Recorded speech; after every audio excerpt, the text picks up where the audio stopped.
એટલા માટે ભગવાનમાં છ વાતો: ઐશ્વર્ય, વીર્ય, વીર્ય એટલે શક્તિ, હો, વીર્ય એટલે તેજ, વીર્ય એટલે પરાક્રમ, ઐશ્વર્ય એટલે પ્રભાવ, જન્મ મરણ એટલે ભગવાન. વગર શરીરનો બધાને અડે, વગર આંખે દેખે, વગર પગે ચાલે, વગર હાથે કર્મ કરે ભગવાન.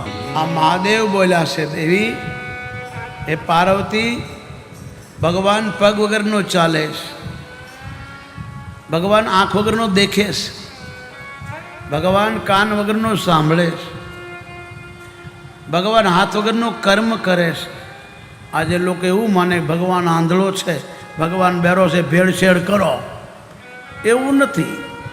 લોકો એવું સમજે ભગવાન મંદિરમાં જ બેઠો છે. નહીં, જેને મંદિરમાં જ ભગવાન દેખાય એ મૂર્ખો છે, કૃષ્ણ કહે. જેને બધાયમાં ભગવાન દેખાય એ સાધુ, એ સંત, એ મનુષ્ય. આ ભગવાન બોલ્યા છે. એટલા માટે